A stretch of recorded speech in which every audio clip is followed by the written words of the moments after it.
It was long. Is it good though? It is good. I appreciate you just doing it. You're so Slow. It's like sitting next to Todd when he's getting the chips, you're like, just good enough. Just turn that into 5 minutes of distraction. Okay, well, welcome to our work meeting, city council work meeting this evening for Wednesday, June 12th. We're gonna get right in, we've got a busy night. Start with 1.1, review of this evening's agenda. I have been asked to move 2.4 ahead of 2.3, with the note too that we have to get through that before generally, because it's spring. That's the purpose. Otherwise, okay. Any objection to that? Seeing none? Okay, any other comments about tonight? Okay, future agenda items. I have one there. This is an item coming to you on July 12th. It's the federal lobbyist selection. I think what I'm looking for, 2 counselors to volunteer to help staff interview finalists. As part of that July 12th meeting, we can have a discussion of value with it, but we're just trying to move the process forward. So I don't know if there's 2 of you who want to volunteer to do that, or if you just want to kick it all to staff. Hindsight, I probably should put it on this, but I'm just trying to move this forward. We had told them we would go forward. Nominate Steve. I know you had a lot on your plate, I'm happy to do it. Yeah. I'm happy to do it. Yeah, I can sit in as well. And I'll tell Nathan what I told you, I'll tell you guys what I think we can use this to ask them what, if there's gonna be an ROI, and if there's not, I think we're okay not moving 100%. forward. That's kinda how my So reply I think, was. I think we use the interview, I think, shall we decide if it's worth it? and the interview I think can help First. with that. Okay. Okay. We good with that? That's what I need. Okay. We'll have Shelley reach out to you. Perfect, okay. Okay, anything else? Okay, future, discussion of future citizen recognition. I did have one other future agenda Okay. item I emailed you guys, but, we need to have a discussion about, in our, policies, we have a requirement that if there is a recusal, unless it is a financial reason of a conflict of interest, it must count as a no vote. And I'd like to have a conversation about that. Isn't that for the financial though, isn't it always, any recusal is a no vote? Or is No, it stipulation for the financial? The financial doesn't count as all. Okay. It's for But if non-moving. it's any other reason other than a financial reason, it's a no. And I'd just like to revisit that, maybe put a caveat on that.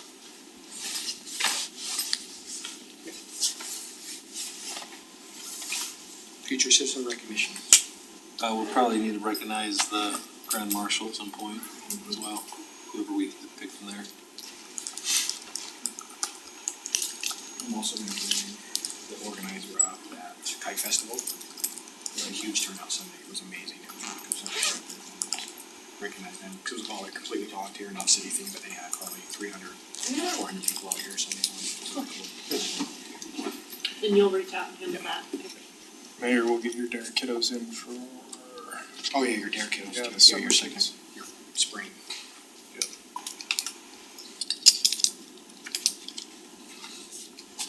Okay. Perfect. Okay, we'll go to 2.1 then. Visit with Cam with Utah League of Cities and Towns. Do you wanna drive this, Nathan? Cam, do you wanna drive it? Do you wanna?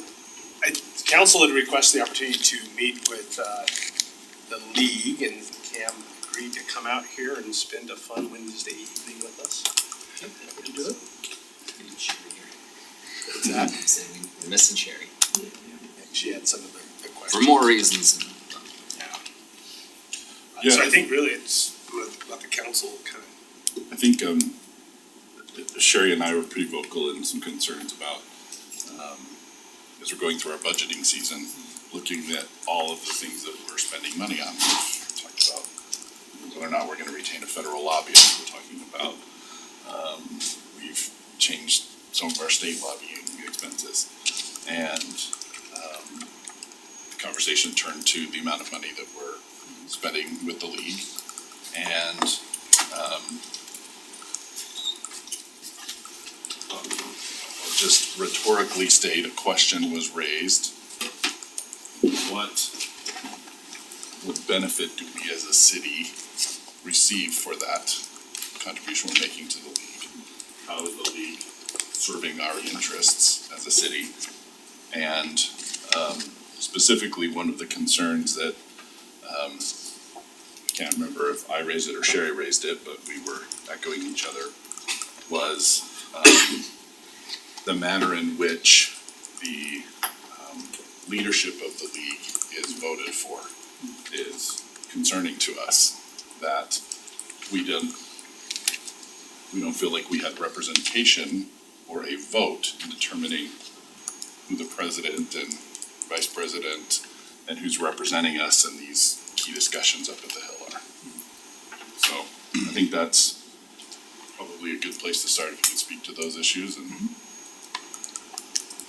Perfect. Well, first of all, thank you for the opportunity to join you tonight, and thank you for Harriman's contributions to the city cause in general. As I look around this room, whether it's Catherine on the building official side, or Deputy Chief Stromberg, or Chief Carr, or Wendy and Nathan, who've been involved in league work groups, or Todd in the land use task force, or Mayor Palmer, who's now representing the league within the Commission on Housing Affordability. I think Harriman has been well served by being part of the overall team league, because really the strength of the league is the membership, and making sure that we speak with a unified voice at the Capitol, and making sure that legislators know that if there's a good bill, they're gonna hear about it in a positive way from mayors and council members all over the state, but if there's a bad bill, they're gonna hear about it in the same way. So thank you for the opportunity that I've had to work with both electeds and staff in Harriman during my time at the league. I think you're asking good questions. I welcome those exact types of questions, because I want to make sure that every city that belongs to the league, and right now every city in town but one town belongs to the league. But I want to make sure that every city in town feels like they're getting the return on that investment. You specifically asked about the leadership process, so I can walk through what our bylaws require, and then again, I'm open to feedback. And the board does set the bylaws, the membership does the constitution. The way we are currently organized is with a 21-member board of directors. Actually, when I took over as league director, there were 16 members on that board, and so one of the first things I did was create a constitution review committee, because I felt like 16 wasn't quite big enough to represent the growth in membership that we had as a league. We hadn't evaluated the Constitution per Dave Church in 30 years, so we put together a Constitution Review Committee that included mayors and council members from across the state, and then they gave us recommendations, and I did research about how lots of other state leagues are organized. Brought it back to them, and they made recommendations. So one of the recommendations was to increase the board to 21, and to add the city manager position to the executive committee. So we went from a 4-member executive committee to a 5-member executive committee, that 5th one being a city manager that the City Managers Association selects. And that's currently the city manager of Spanish Fork, Seth Parents. If you're an officer, it's a 4-year term, and then the rest of the board is a 2-year term. And the officers meet as needed throughout the year. In fact, during the legislative session, I meet with the officers almost on a daily basis. And then the league board meets approximately monthly throughout the year. As you mentioned, the selection process runs through a nominations committee. And that's very common in state leagues around the country. So we looked at both the National League of Cities and state leagues. And the nominations committee process is basically what everyone does, with some small tweaks here and there. We're currently soliciting volunteers right now for that nominations committee process. The way it works is the nominations committee will do a deep dive on all of the candidates. The last 2 years, we've had more than 4 times the number of candidates running for the league board as we've had spots, which to me is a good problem to have, but it's also complicated, because that means there are a lot of really good, capable, talented people who run for the league board and who are ultimately not selected. We are required to have, as per our constitution, as part of that constitution review committee, we're required to have at least 1 town representative on the 21.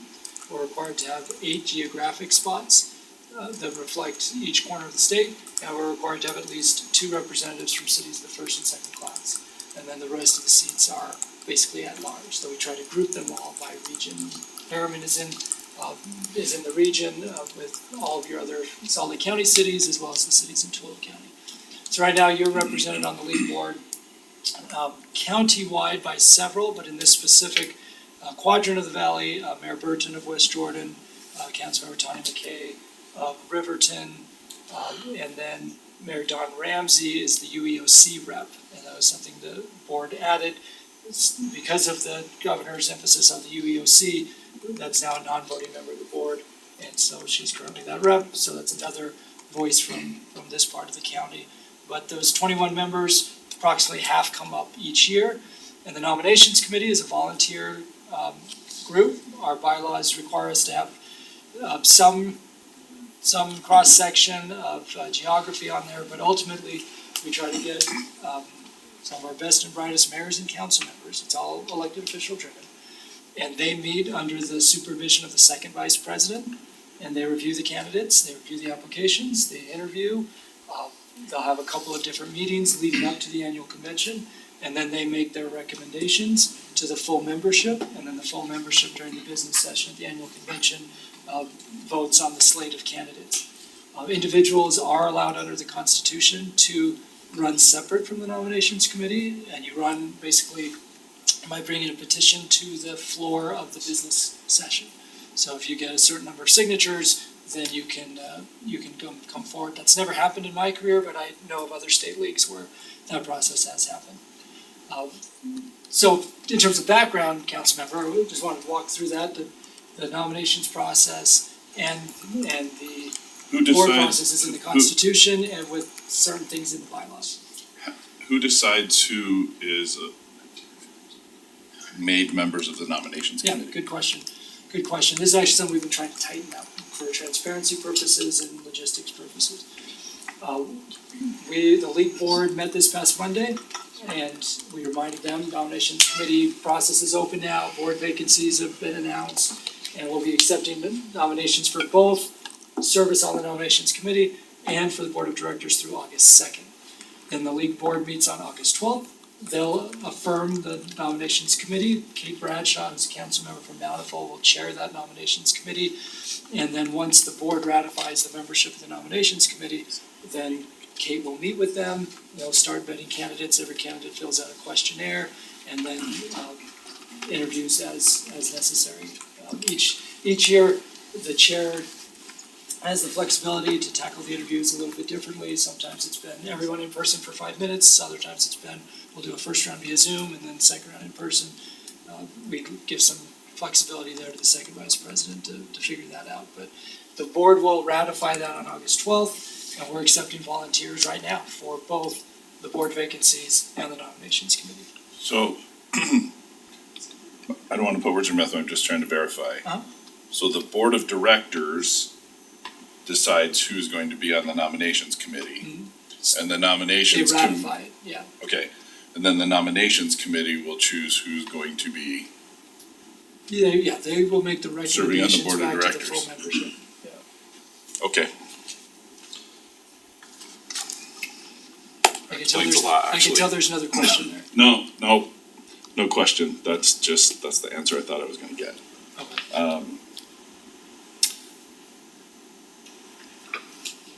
Okay.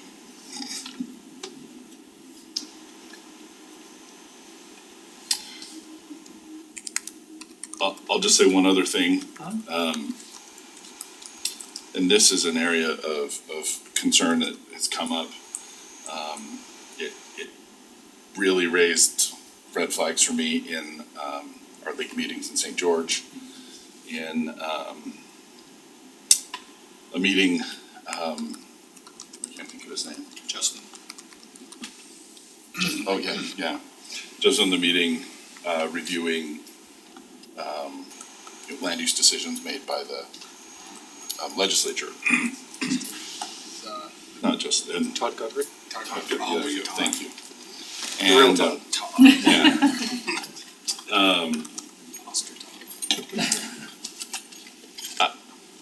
I recorded the meeting and created a transcript of it just because I was so concerned by what was being said. But essentially it was said that the legislature was making rules to keep cities from, or for their own good. That they were making laws to protect cities from themselves. And that we just needed to get on board with it.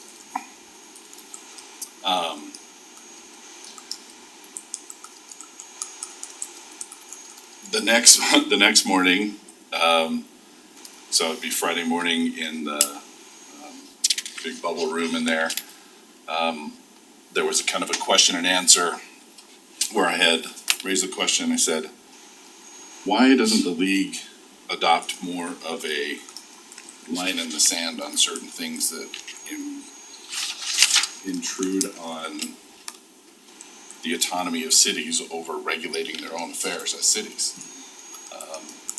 When the legislature brings stuff up that encroaches upon those controls and authority that we have as councils or as cities, it seems like the league has adopted, and I've heard this in several LPC meetings, well, the governor and the Senate president and the speaker are all behind this. Leadership. So we really need to understand we can't fight this, or we need to get on board with this. And a combination of all of those expressions together make me feel like the league is more acting like an extension of the legislative priorities of the leadership of the Hill than it is acting in conjunction with the will of the cities and towns that make up the membership. And we've just, every year I've been in office, we've seen more and more and more encroachment and erosion of cities' authorities, and they're making laws to essentially solve a problem that one or two cities might be creating on occasion, and then they're taking authority away from all cities because of it. And I just think that, I asked the question, like, why don't we adopt a line? And he said, the thing was said, well, or else. Well, we're gonna have this line, but else what? And to me, I thought, or else we're going to exercise all of the combined might of all of the cities and towns and leadership and elected officials to flood all of their attention, rallying our constituents to let them know we do not want this to happen. It is remarkable that we would say, or else we're gonna be really mad. Or else, Or else they'll punish Or us, yeah, or we're- is what's implied. yeah, it's just like, you know, the legislature's gonna legislate, that's what they do. But the idea that we have to, as a league, get on board with that stuff just doesn't sit well with me. And it's hard for me to tell the taxpayers of Harriman that we should spend $35,000 of their money to an organization that is undermining their city councils, their elected officials' authority to regulate the affairs of their city. And frankly, that's kind of why we wanted you to come here, is to speak to these issues so we can better understand and make a decision about what we're gonna do. No, well, like I said, I welcome the opportunity to chat, and I appreciate perspective. Councilmember Henderson, is there anything you wanted to add? No, I agree. I mean, I've been involved for a long time and chose to step away for a lot of reasons. We need mayor in there and others to be involved. There's a growing number of us that feel that the league is not being effective in what its mission is. We're reacting to outside forces that the league should be protecting us from. And instead of protecting us, rallying together with our might to find good compromises, right? There's a lot of room for compromise and negotiation. But there are some certain things that are sacrosanct to cities that should be a line in the sand, that the league should be on the forefront rather than coming to us saying, well, we just have to give them what they want or they're gonna punish us more, right? And every year, that line, instead of having a firm line, look, we aren't moving from this, we will rally the troops, we will make this a headache for you, we will publicize this, we will go to the constituents. Those are all the tools that we have and it does and can work. Instead of doing that, the line gets pushed farther and farther and farther back to where we're kind of boxed in now going, is this working? I don't think so. Maybe we need to link arms with other like-minded cities and do something else. Councilmember, anything you want to add? Mayor, something good? As a collective body, I think there's more effort, and that's where I see the league helping us quite a bit. I'm only 3 years into this, a couple of years in visiting the mid-year conferences and learning. I think the education's great. And from what I've seen in the last little bit, the erosion from city government, from our own property rights and land use rights have been taken away and are continuing to chip off away. I don't know if it's all on the league or it's with us as well as with our local officials, as our representatives and senators, and building those relationships and pressuring them. Obviously, they're getting more pressure from their leadership as well for what they want to pass.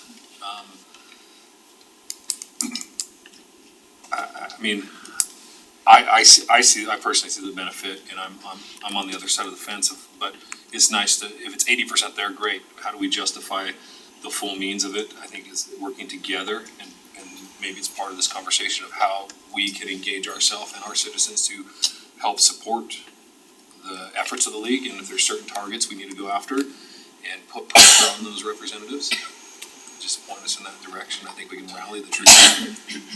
But I think maybe there is a line in the sand where these key things are non-negotiable, but the others are. And with my limited experience, I don't know where that's at yet. So to be clear, I'm not suggesting that we make a change. I don't think that Steve is either.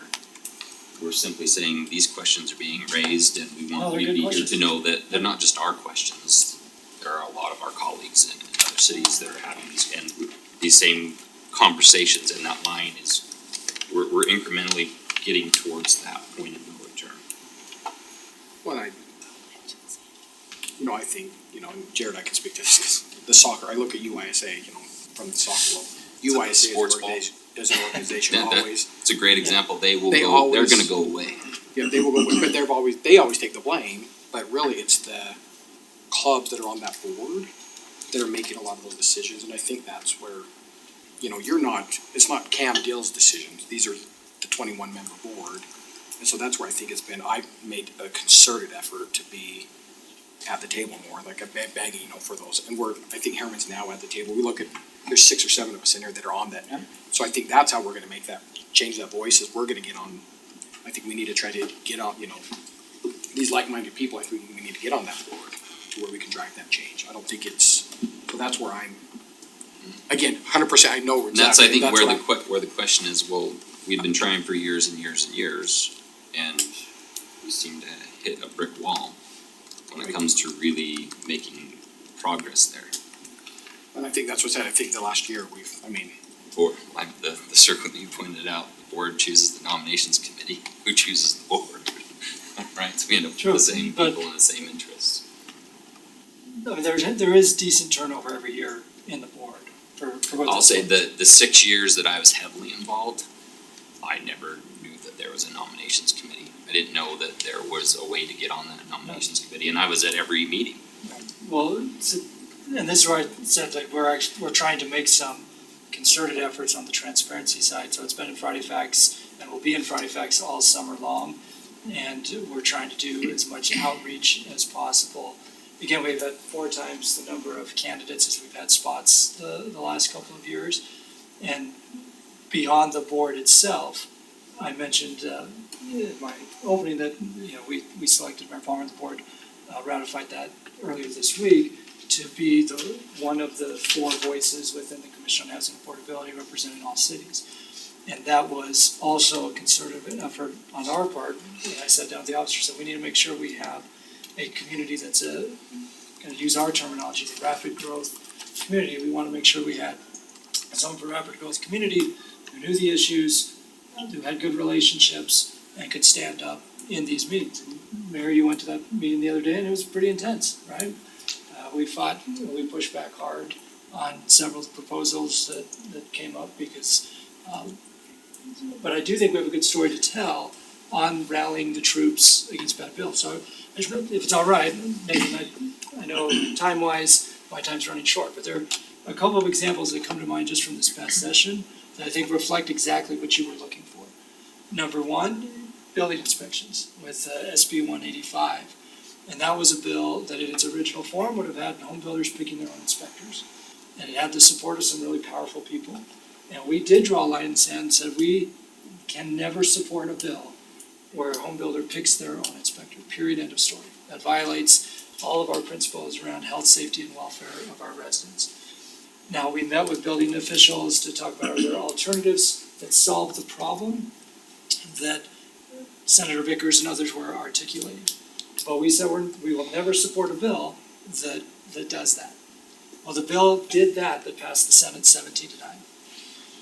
But before the bill was even introduced in the House, we had our action alerts out, and we blew up the House of Representatives. And Representative Perucci was actually one of my first phone calls to make sure that the word was circulated within the House of Representatives. And by lunch the next day, we had one of the key House leaders come find Justin and me and say, tell your people to stop calling us. We got the message. That bill's not moving forward as is. And it was because of that collective push that we were able to ignite the House of Representatives and really turn them against that fundamental premise of that bill. Another prime example from this past legislative session where the line in the sand was Representative Ray Ward had a bill, House Bill 306, that in its original version would have set a minimum residential density in all residential zones in the state of 8 units to the acre. And again, it had some very powerful friends. And we said, no, we're not even negotiating on that concept. And ultimately, that bill didn't even get a hearing because we had rallied the troops and the House of Representatives didn't want to touch it. The Speaker didn't want to touch it, and the Speaker actually came to us and said, I hear you guys, we need to make progress on housing affordability. I understand why you guys are opposed to it. You know, I don't wanna fight, I wanna work together. And the fizz, it's not up anymore, but the fizz, you're talking about, like, that tool came because of the deliberations that I personally had with Rob Jolly and others in the Speaker's office, as we were looking for partnership rather than preemption. And I feel really good about that tool and a few of the other tools that came out of this past legislative session. And so, to me, those are a couple of the examples where we said, we're not negotiating here. We worked on 240 bills this session that impacted cities and towns. That's an absurd number, by the way. But within that, we're constantly weighing how we maximize our political capital. Because if you're known as the League of No, which some of our counterparts are around the country, you lose your credibility at the Capitol. Nobody talks to you anymore, and even the action alerts lose their efficacy. Like, we track very closely when we send action alerts. What is our open rate? How many legislators get contacted? We track all of that to make sure that when we pull that alarm, that the alarm resonates. And thus far in my career, we have never lost an action alert. We haven't necessarily won all of them, but if we've done an action alert on a specific bill, we have never lost that bill. Instead, what will happen is the bills will get amended, they'll get modified, they'll get neutered, or the bill will go away. But we've done a full action alert, we've never lost. And we do several of them every session. Now again, they'll get modified, so I'm talking on the public record here, I just want to be clear about that, but the action alert about that specific bill. But we also know we can't send an action alert every day on every bill, so it is a fine balance, and that's why I welcome the participation of Todd and Nathan in our daily briefings.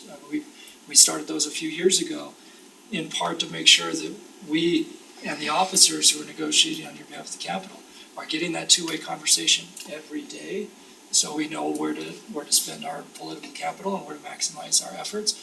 That's why we send the daily email during the session to get feedback, and why we do LPC in the hybrid format to bring in as much feedback, and it's why I'm here tonight, is to find out how we're doing and where we can improve. Ken, what is the league doing to for lack of a better term, play offense? So the front- in the front gen- foot. Because there's this ongoing narrative and it seems underlying assumption that increasing density Sure. increases affordability. When in fact, Where's the data The- that the data supports show- that the data anywhere? shows Matter the of fact, opposite. it's the opposite of that. So I can give you, I can give you three examples off the top of my head where I feel like we've played offense successfully in recent years. One in the funding side and two in the land use side. On the land use side, we dedicated a significant amount of bandwidth last summer to diving deep into the data of entitled units. Because we were frustrated by the narrative at the Capitol that cities were not approving housing units, cities are the cause of the problem of why the housing construction has fallen off. And we all know housing construction has fallen off because of interest rates and inflation and supply chain issues and land costs and labor. But the narrative was, cities are stopping this. So we spent 3 months digging deep into data, and Harriman provided us with your data, and we got data from 66 cities that in the aggregate demonstrated there were over 190,000 entitled units that were waiting to be built for some reason or another. When we delivered that data face to face to the governor, the league officers and I gave that data to the governor. We gave it to President Adams, we gave it to Speaker Schultz, and said the question we should be asking is why are these units not getting built? And it's not because of the city, because we've zoned it, it's entitled, the development agreements are in place, why are they not getting built? Well, in large reason, kind of separate from those market factors, a large reason why they're not getting built is because of infrastructure costs. And I've actually used Harriman as an example of how Harriman has partnered with the private sector on 7 PIDs to try to unlock that infrastructure so that those units that you plan for and that you're expecting and that you've cast the votes on can actually get built. So we use that example repeatedly of we should be talking about the infrastructure challenges and not we need to eliminate zoning. Because you could get rid of zoning tomorrow and you still have 190,000 units sitting there entitled, ready to go. guess what? TIF would help a lot with that, those infrastructure costs, Which tip, tax increment financing or transportation investment? tax increment. Agreed. So that's why you'll notice with Fizz and with HOPS, we focused heavily on how do we get tax increment that's focused on infrastructure. No, they don't like the political story of it, but if it's used properly, that's how you do it. Well, and the Fizz, back to playing offense. PIDs don't help, PIDs increase the cost to the consumer, right, versus. It gets the infrastructure done faster, right? Whether but it then makes a there's that. difference on affordability is a different question. Exactly. But for the HOPS and the Fizz, the whole underlying concept with both of those bills was to say, if we can create a tax increment tool that guarantees an outcome of affordability and ownership, if we can create that tool and provide a funding stream for infrastructure that helps the private sector get that infrastructure built, but then gets us the outcome we're seeking, which is get these units built, but have them be for first-time home buyers, that's a win-win for everybody. And the speaker agreed. I mean, that concept, I think, is an example of us playing off and say, here's the problem we're trying to solve, here's how the data demonstrated the real problem, and here are some potential tools that can help solve that problem. So that's one example that immediately comes to mind on the offense side. The second item that comes to mind on the offense side is the fifth funding. The fifth was set to die on the vine in the 2023 session. There was an expiration date, a sunset date. In the summer of 2022, Rob Jolly, Andrew Gruber, and I sat in my office, said this fifth, 100% of it was gonna go to transit. There was no way the counties in the Wasatch Front were going to impose it before the deadline. How do we repurpose this tool and extend its shelf life and make it something that benefits cities directly? And fast forward 6 months, and the final version of the fifth, not only did it eliminate the sunset, so it removed that artificial political pressure to impose the tax, but now a quarter of that fifth money will go directly to Harriman City. A quarter stays with the county and 50% of it goes to transit. That is money that, but for the league's efforts and being proactive and on the offensive to say, how do we improve this tool? That fifth could have just expired, and good luck getting the legislature to authorize another one. And even if the county had imposed the fifth under those old rules, Harriman would have received $0 of it. Now you'll get a quarter of it. And the conversations we had around the fifth in the UEOC and otherwise opened the door to what became the Transit Innovation Grants in Representative Perucci's bill to get some of those transit dollars set aside for innovation to help areas that don't have existing transit. And that all came out as part of that conversation on the fifth, and I hope that Harriman will apply for those transit innovation grants once UDOT's up and running with their process, because I wanna be able to go back to the legislature and say, if you empower cities in this way and provide this type of funding to cities in this way, cities are ready to pick up the baton and run with it. And cities are in the best position to figure out what they need when it comes to land use and transportation and development of centers. And so I hope you guys apply, and I used, in fact, Mayor Palmer sent it to me, the studies that Harriman City had done. They were part of the portfolio that I took to legislators, UDOT and others to say, these studies are ready. If we could just get a little direct funding for innovation grants, you could get a pilot program tomorrow. And let's see if it increases transit ridership and helps build out the system, which then in turn, if the fifth gets imposed, now you've got data in Harriman to say people will ride this if we expand the service here.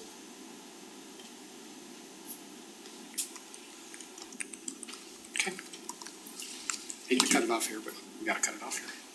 So, So I thank you understand. for your time. Well, Appreciate thank you for it. the questions, I appreciate it. Thanks for coming out, I And- appreciate it. And I will forward all of you, the information for the nominations committee and the board, and welcome your participation in both, and happy to have further one-off conversations or a follow-up conversation with the council, but I do appreciate Harriman's contributions to the league, whether it's Mayor Palmer within the CHA or Todd, Land Use Task Force, or the others who I reverence, because truly the strength of the league is the membership and the unified voice that we have at the Capitol, and it's my honor and privilege to represent you there. Appreciate it. Thank you, Ken. Well, Appreciate we it. really appreciate coming out, and it's not easy for, I guess it's easier for me, I've done it for too long, I just say it, right? But No, I in my opinion, most of these, I call them the bobblehead boards, right? You go to the bobblehead boards, you go to those meetings and people just sit there and look around, okay, but they must know more than me, and, right? And well, everybody seems to be going that way, and they just kind of nod and do this sort of thing the whole time, right? It's hard when you're running an organization to get true feedback if that's all you get from people. So I don't want you to go away thinking that we're overly critical or we got a bone to pick. We just want you to know the real conversations that we're having with others. And there are all the good things that the league is doing, but if you know that there's this part of it too, then it keeps us moving in Amen. that direction, I- right? I In love- some of those meetings, it allows you to say, well, look, guys, I'm getting pressure from these sorts of areas and these sorts of topics to take it forward. And just the last thing I'll note, I've had that same frustration where I'll stand in front of LPC and everybody just stare at me. That doesn't help me, that doesn't help us. So that's why we've been really aggressive using Slido and Qualtrics to get feedback, so it's not just the one or two people who have time to speak, it's everybody. And Mayor Palmer was on our call, and Nathan was on our call earlier today, where we asked 10 Slido questions of our LPC advisory group, and some of those responses were really interesting. They were really good feedback from electeds and staff both, that will now help inform our advocacy. I say our, because he's one of the reps on there, as we proceed this summer, and then we'll bring it back to the LPC and to the board and otherwise. So thank you for the opportunity. I welcome these conversations, and happy to follow up at a future time. Appreciate it. Thank you, Ken. Appreciate it. Thanks, Ken. Appreciate it. Thanks. Drive safe heading home. Are you gonna stay for the fizz? I'm curious on the fizz. Is the fizz next? Yep, it's next, so if you wanna sit. More the merrier. We got a 2.2. But if you hit the roads now, you can catch the major part of the traffic jams. Okay, before we start, I will say, all we're kind of looking for tonight, and we don't need to get into the weeds on what the fizz, we just wanna know, are we interested as a council in pursuing this direction? Just, that's all we're looking for, so we don't need to get, we'll just try to shorten the conversation before we get there. Right? Yeah, You right? yeah, we'll just do it quick. Blake, you gonna drive this, or you? I'll start it Okay. and then I'll pass the baton. So, we kind of talked about the fizz for a second. It was passed last legislative session to try to promote an ability for cities to get access to the tax increment funding, but also requires some housing component to it because the legislature is very focused on promoting some affordable and housing. So we have DA Davidson, representatives from there, and Brian Button from Olympia here to discuss the concept here. As the mayor said, we're really looking, if you wanna move forward, appoint a couple council members and staff to work together, or do you want just staff to work to go towards this goal of doing it, or not do it at all? So that's all we're looking for here, so I'll turn it over to Ryan. Okay, I don't need to add much to that. I think, the legislature's provided a unique tool for us, as what, as Councilman Henderson a minute ago brought up the fact about, financing, right? The PID is a way for us to get infrastructure done, which is super helpful. It's a great tool. But at the end of the day, it does not help with the affordability issue. And so I think we all heard loud and clear from the legislature this year that was a major goal. The FIZ will, I think, it has requirements for affordable, I'm not gonna say affordable housing, cause that's not a good word. Attainable housing is maybe a better word, but it's got different metrics Take that that term too, just. I know, I don't, give me a better one, cause I don't know. It's like for rent, for Slightly lease, reduced. some people just feel like it sounds a little better. But, Housing for people who make Workforce. 80% or less of the adjusted median income. Put that into an You have to make an Let's put that in acronym. That's what it is. We're talking about people who make below the median income at 80% or 60% of the median, and housing that would be considered affordable in those income brackets. there you go. But when you say affordable housing, you're talking about every house in every bracket that needs to be affordable for every single person. Yeah, workforce housing maybe is a better term. Anyway, we won't get into the semantics of it. Targeted 'cause- housing, that's the just- best you can do. Cause the state's given us those ranges, I know. right? And so that's Depends kind of on what who we you're have to live by. Anyway, we thought this would be an interesting tool for us to consider to look at using on Olympia. Obviously, we're in a cul-de-sac. We've always talked about Herman's kind of in the corner of the valley. We've Need got to add some an- trade. an opportunity at the intersection of Harriman Boulevard and U-111 to create a retail center there, but we've got to surround it with enough density and units. And we think this would be a great tool for us to use and deploy and get a bunch of state funding, from county, school district. It would help bring down the cost of infrastructure, and bring in some units that are of a lower cost, Steve, of a lower cost, below market maybe. Anyway, so I brought Sam from D.A. Davidson here to do a quick walkthrough. They're not gonna sit here and read all these slides, you guys have them printed in front of you, and really they can just answer questions. This falls under the HTRZ zone, so there's only 11 available within Salt Lake County. And some of those have already been used, Larry Miller Group got one there in South Jordan, these guys did one in South Salt Lake. Four have been used, there you go. So, I don't know, I know there are other groups that are working on this, and it's first in line, right? Not to get approved, but my understanding is it says applications are submitted, that gets you in line. And so, there's a lot of work to do if we wanna do this, but we think it'd be a great opportunity, for both of us, all of us, in doing this. And, anyway, I'm gonna turn it over, cause I know we're super short on time, and let these guys do just a quick run through of what it is.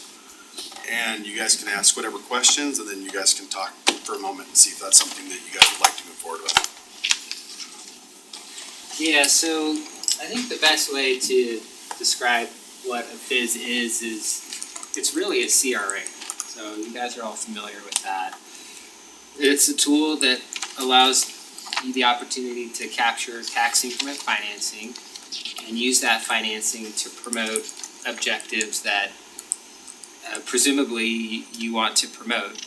In this case, those objectives have to align with the FIZ Act, and the FIZ objectives are really, to this point, to encourage the growth of lower priced housing and allowing that to happen by bringing in some of this money that wouldn't otherwise be captured by Harriman. I think just really quickly, this is the sister to HTRZ, which was approved a few years ago. And I think there's been, maybe Cam could even chime in, but I think there's a collective belief that has been a successful program. I heard Schultz say that he never would have thought that bill would have brought in the projects and the quality that it has brought in, and I think this is a natural extension of that, where they said, hey, let's expand this tool to areas that might not necessarily have a track station, but need a mixed use component, creating a village in which people could kind of live, work and play all in the same area, and that where in that scenario it just wouldn't happen but for getting tax increment to help offset the costs that make that difficult. So here's the bucket list summary of requirements that have to be met in order to access that tax increment, but it's 60% of tax increment for 25 consecutive years within a 45-year period. If these requirements are met. So what are the, what did they care about when they drafted this act? They cared about, I'm scared of using the word affordability, but they cared about home price, right? And they also cared a lot about whether or not the units could be owner occupied. I think there's been this growing concern that there's just so much for rent housing and it's not allowing, our kids to be able to really live here in a permanent way where, where they could raise their families in the way that I think we all kind of envision doing. And so you could see that outlined in this. There's a lot of nuance in this, and we could walk through that if and when you guys want to do that. But I think the point is that the Olympia project, I think, really is, as I think about the projects where this could actually even work, 10 to 100 acres, a mixed use of housing, multiple housing types, meeting 30 units to the acre and in the area. I think Olympia is really kind of uniquely situated, and Harriman's kind of uniquely situated to be able to apply for this. Like I'm not sure that there's 20 different projects that could do this. I think the HTRZ is a different story. I think there's a lot of projects that could really apply for an HTRZ. And so I think making the case that bringing dollars into Harriman that otherwise wouldn't be brought in will allow the city to do things that otherwise couldn't do. I think bring in different product types, build the infrastructure required, so that the vertical stuff could actually be built in a cost-effective way that ultimately will benefit the end user. It's just a laundry list of other things that, again, I don't think we need to key in on. You can use like an RDA or another agency to administer the program, or it could be directly administered by the city. I think number 3 is an important point where there can only be 11 of these, and that's the combined total between a FIZ and an HTRZ. And so I think there is some level of urgency to make a decision about whether this is something that wants to be pursued, and if so, to pursue it, to make sure that that you get in the queue and these aren't exhausted. And then so how do you do it, right? I mean, really, step 1's the big one. You create a proposal. And there's a lot of stuff that goes into the proposal that we could talk about. But the way it would work is, I think members of staff and whoever else form a coalition with Ryan to basically come up with the proposal and meet all of the different requirements that have to be in the proposal, which is quite lengthy. And then you submit that proposal to GOEO.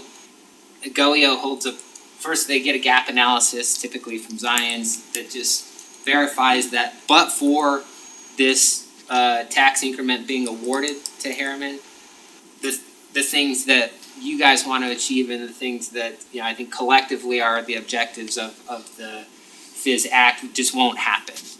And Zions signs off on that, and then there's a committee meeting with the HTRZ committee. The good thing here about the way this works, it's just much more efficient than doing a traditional CRA. Where in a traditional CRA, you have to go to the school district, and you have to go to every taxing entity, and you have to go to all their boards, and sometimes their boards might not be fully versed in what all of this means. And so this gets all of the taxing entities in the room at the same time.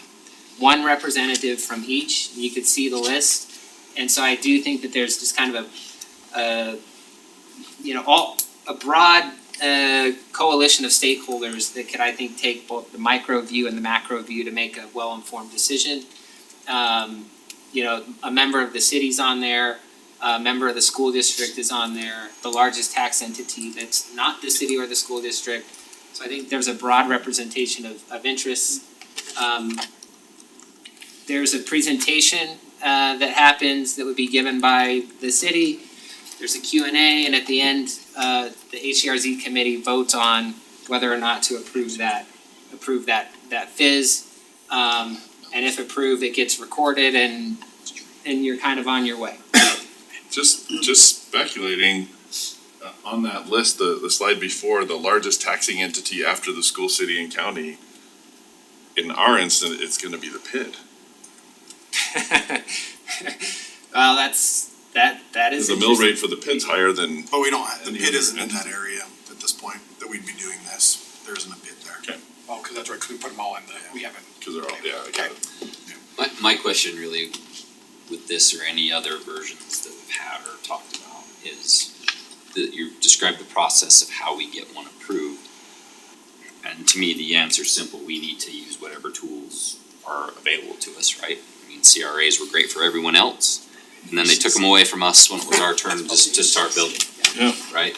So we need to use whatever we can. My question is, when the money's collected, how is it supposed to be used? And that's where all the rest of these fall apart, right? Because if it's actually prescribed how the money's used for the infrastructure, right? Then that should be the purpose of tax increment funding, right? That's the holdup, that's the cost to taxpayers, that's their tax money that should be going into the infrastructure. But when we get past all of this, there's too many of those people and builders and whoever else that want to get their hands on a piece of it, and that's where it breaks down. Yeah, So my question is, yeah. what is the prescription of how the funds are? Yeah, applied? so within the act itself is fairly broadly written. It says that those dollars would be used for system infrastructure improvements and project improvements. Now, what I would say is, once you secure the FIZ, you can draft a policy around with much more specificity around what you want to use those dollars for. And we'll do that. My point is with policymakers in the room, right?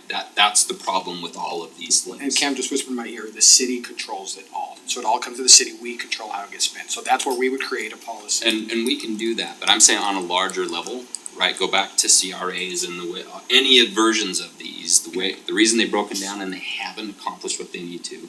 Think about just the regular tax increment with other CRAs.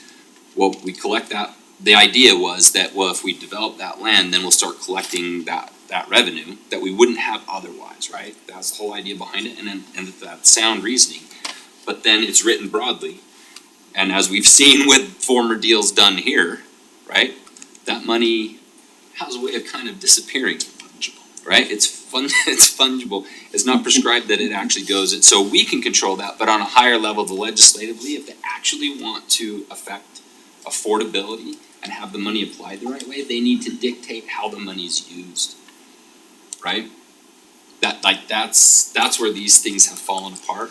So politically, the reason that we've gone away from them, the state, basic governor's office, whoever said we don't wanna do them anymore, is we're writing a check to the company. Amazon wants to build a big huge thing, they want their tax increment and we give it to them, right?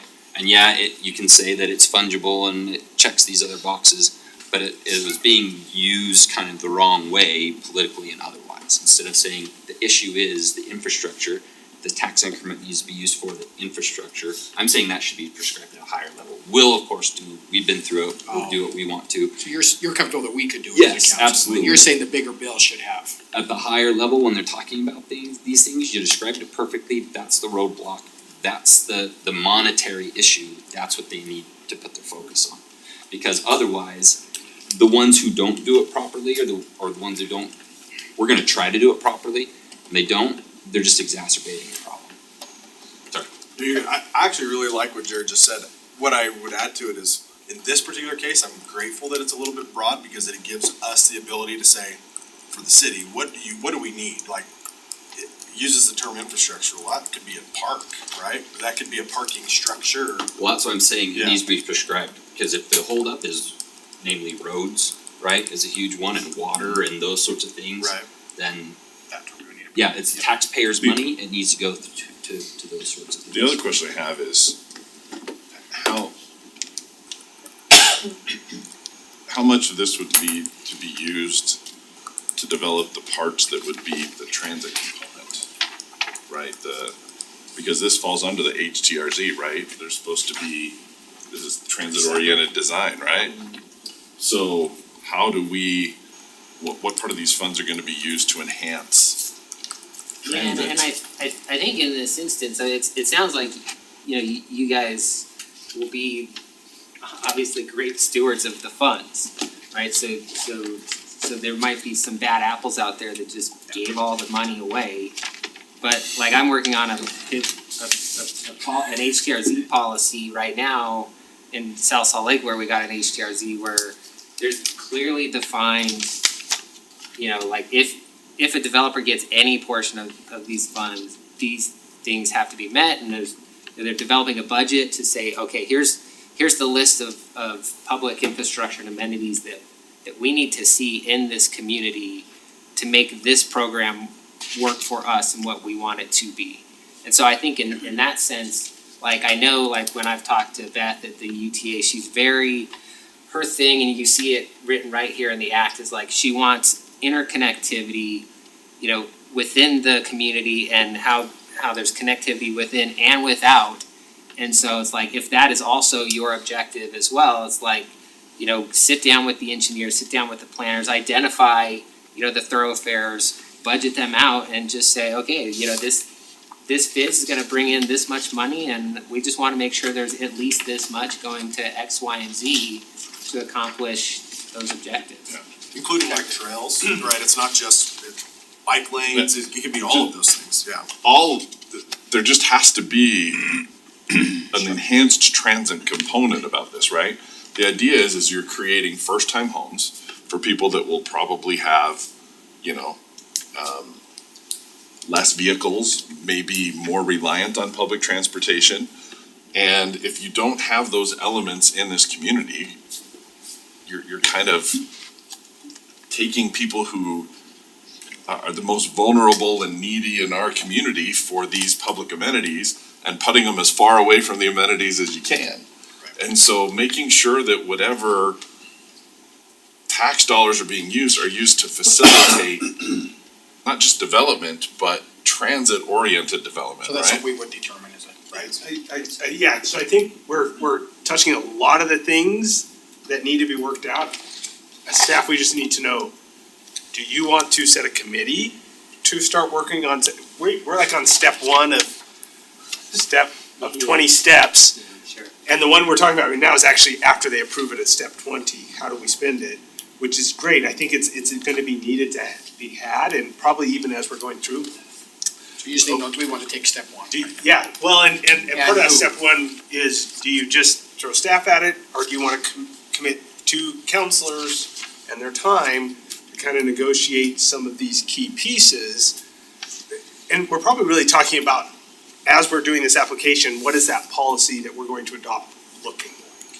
Cause that's really gonna, so I think that's where we're at as staff, we just need to know how you want us to proceed. So I would recommend, I would like council to be involved as much, and since I would like Jared involved, since it's his area. If he's got the time, I'm happy to jump in too. What's my hourly rate? It's a lot. Again, you don't have to, I'm just saying I would. So I guess just to wrap it up, or we could I wrap. agree. Okay. Whenever you guys wanna wrap, we could wrap, but Yeah, let's wrap.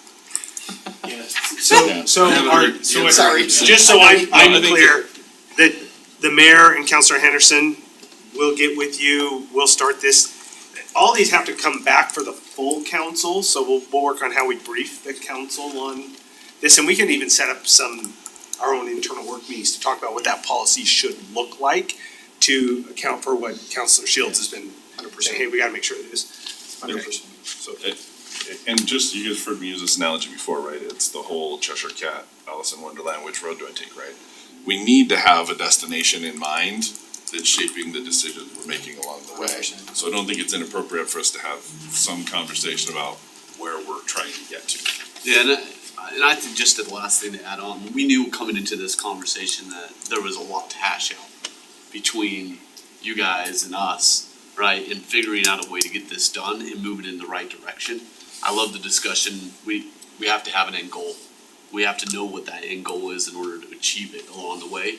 But I think we can have that broader discussion. We can get more specific into the details of where infrastructure dollars are spent, how they're gonna help the city, how they're gonna achieve the development, right? How they're gonna provide, whatever type of housing you wanna call it, right? In the transit oriented, reason we're creating these in the first place.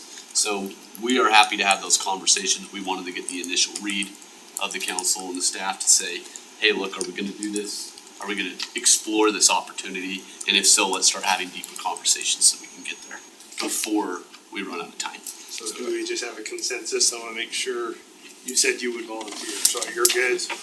Just make sure. I'm good for Jared to volunteer. Okay, that's nice. My nomination thing backfiring. Came back- Nominate you, I came was just back around. supporting your ability to volunteer. The initial Sorry to at cut the you guys off, start. we're just, we got a long. Nomination We're of just- Steve, We just wanna turned talk about around the Adam, budget. fire back to Yeah, we gotta Jared. get to our budget before we approve our budget.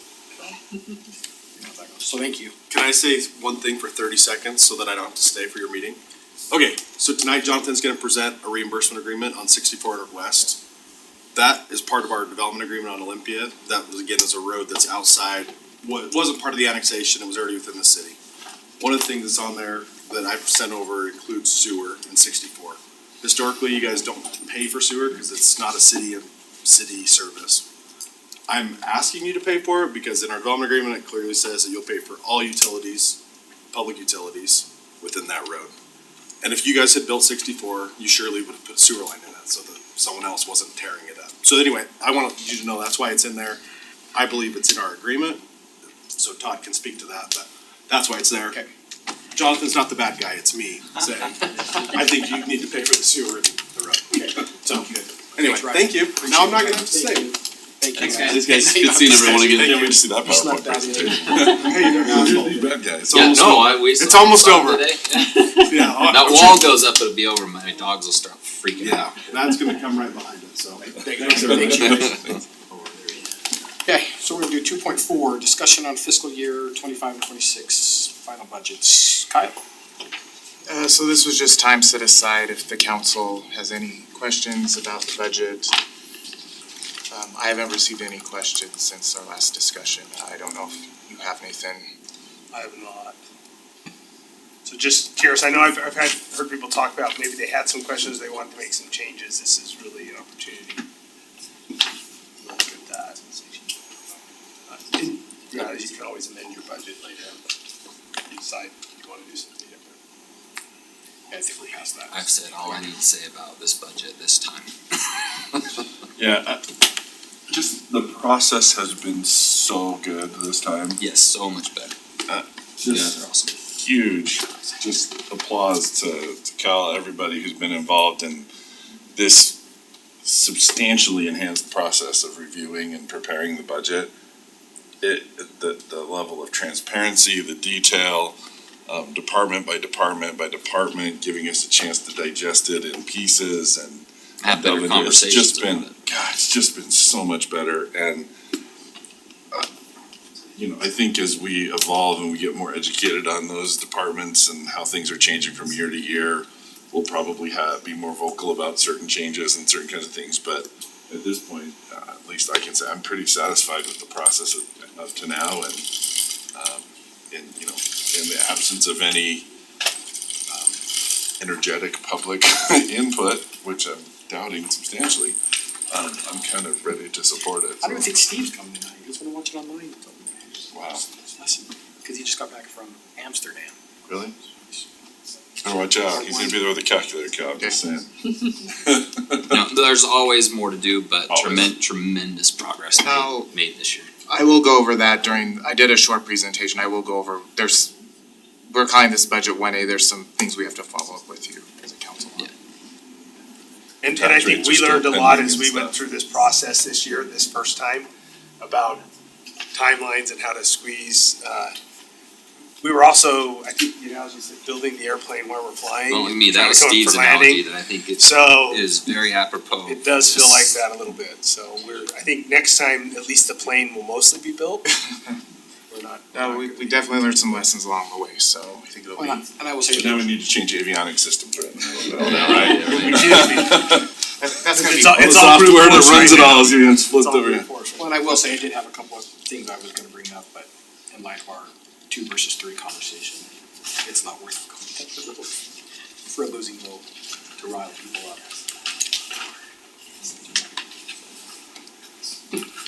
I must have missed something. I'm not even gonna ask. No, It's just not going there. Okay, okay, guess we're good. Okay, Justin, how long? And yours? Well, Jonathan will be Jonathan. presenting Oh, it, Jonathan? but we could get it done. I mean, you guys have seen a lot of the stuff that's Okay, changed in let's the do it. master I plan was gonna say, you already. don't need to go through all the minutia. Give us like Anyway, maybe we should change it. Did Ryan take it with him? It's right here.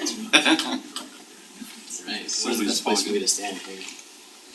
There isn't a best place. Yeah, there isn't the best place. Pick one, we'll all turn toward Yeah, it. so I guess we'll just introduce real quick. This is Andrew McKinnon. You've seen Keith Larson a lot from Bone Collins, but Andrew McKinnon is the one who works on preparing the master plan, so best for him to come and present and go through. He's also worked on the IFFP and IFA, so we'll kind of go through here. Like I said, you've seen most everything of the changes, secondary, a lot of those things, right, that are the biggest changes here, so. Yeah. Andrew, go ahead. Right, so a lot of the master plan changes I think you may have seen before, so I'm gonna maybe try to go through the master plan section kind of quickly so we don't use your time. Biggest changes that, annexation, South Jordan area is going away, so that's a big change. Densities have changed a lot through the city, so I think we're showing, let's go back. 2019 master plan densities versus densities today. You can kind of see like the darker the color is, the higher the density is, relative to, so going back to 2019 versus the 2024 plan. So density's gone up a lot, growth's gone up a lot. So there's a lot of additional growth in the city, even though we've taken out a big chunk in the northwest. This is the secondary service area. Picture of those, and I just have- those two, you want I just actually those two just texted one slides of and your, show I them? just texted one of your staff to email it to me.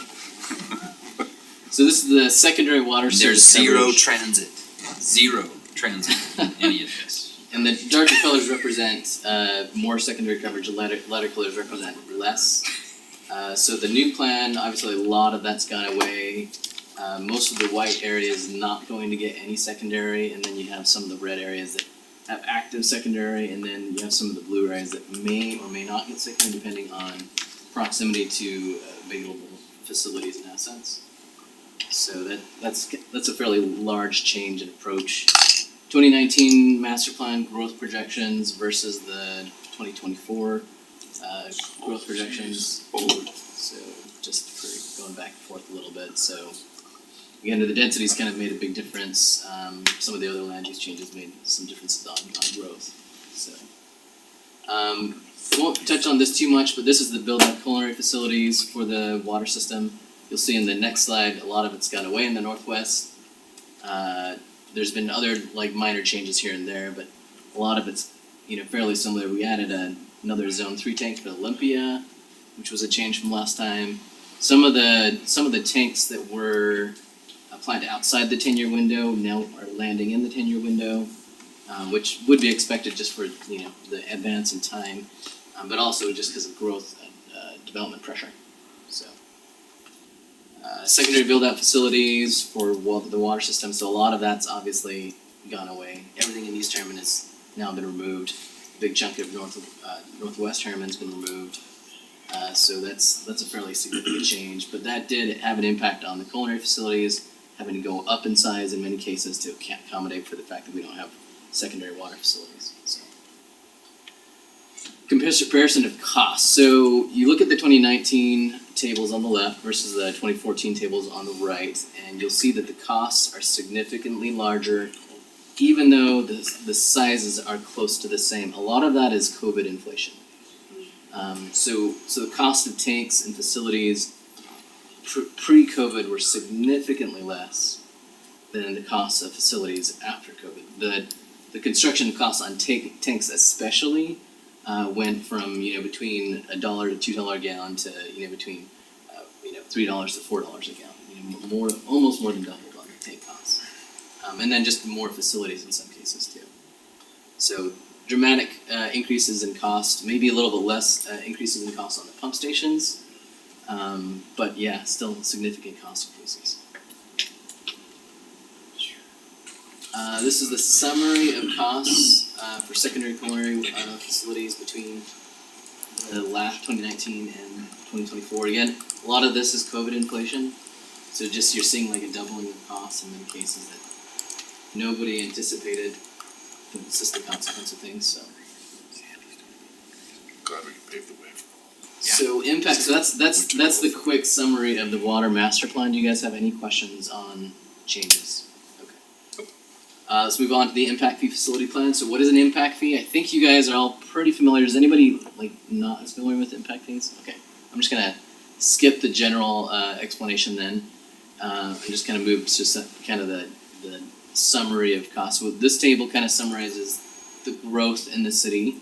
10-year growth anticipated is estimated, shown as 24,000 people in the next 10 years. And then associated demands and peak water use associated with that. Let's just the next slide. This shows their 10-year culinary projects based on where growth is occurring. You can see that we've got, the color-wise, you have gray facilities that represent sort of existing facilities. Blue facilities that represent facilities that, well, let me go back. The blue facilities are the projects that are needed in the next 10 years. And then the white facilities that you see are the facilities that are not needed within the next 10 years. So that's beyond the 10-year window. So you see some tanks that are kind of in that east side area that aren't gonna be built anytime soon, but are in the plan for the city. And then this is all the culinary projects. Kind of zoom in on the east side of Harriman right here, just to show like some of the 10-year big pipe projects that will be funded by the city. Yeah. And the city is paying for upsize of projects. So the developers have been provided models so that they can identify how big their project level pipes will be. And then the city's will be paying for the upsize to go from say like a 12-inch to 16-inch or 16-inch to 20-inch pipe. Any questions on that so far? 10-year secondary projects are far more limited. There's nothing on the east side, so the only projects that we have concentrate a little bit more in the downtown area, a little bit toward the west side. And really that we're just trying to expand the secondary system to meet, sort of fill the existing pipes. So this is a little small, but it's basically the table of all the projects in the culinary system. So we have a big long list. You can probably see it in your packet a little bit better.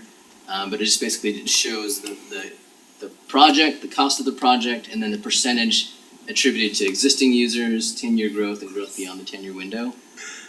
And so we'll just skip past those. This is the secondary water projects, much smaller list here. And then on the impact fee analysis, so the big things that we needed to take into account on the impact fee analysis is the buy-in to excess capacity, and then the 10-year project costs. And one of the things we had to do for the impact fees in general is all of Olympia has had to be treated totally separately from the rest of the city. So we had to pull out all population growth, all ERUs, all demand from the Olympia area so that none of those facilities or portions of their facilities are included in the city's impact fee. Because all that's gonna be funded with a different mechanism.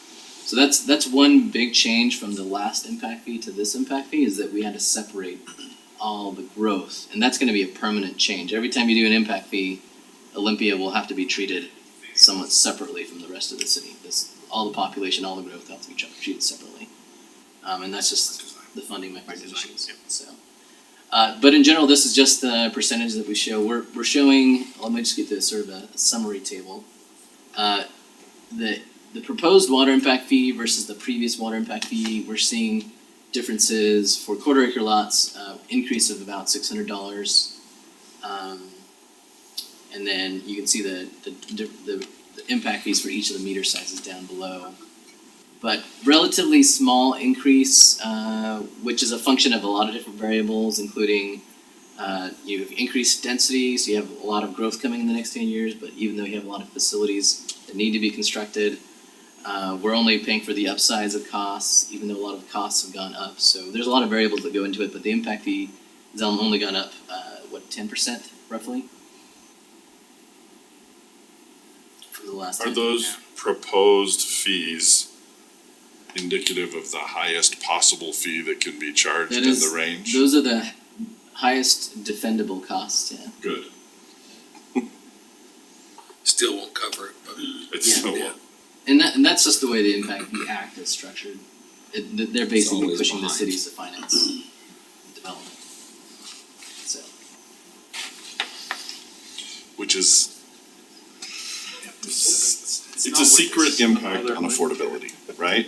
Because there's this way you say the PID directly affects affordability.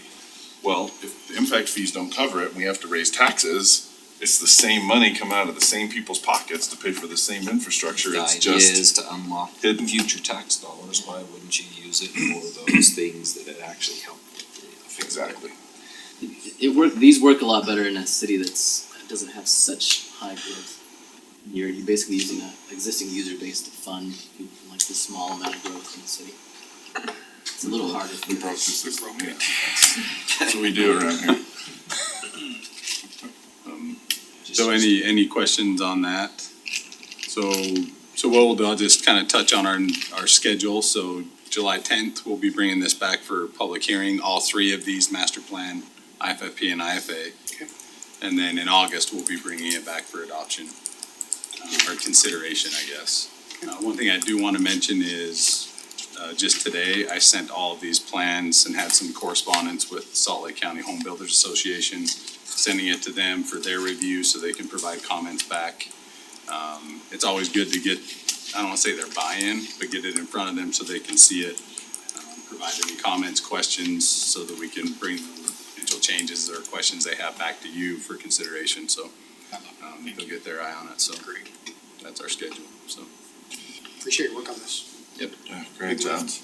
Yeah, But Thank you. this is so, this kind of analysis is just really important for the residents to see if they would take a look at it as to, so why did we have to increase the water rates?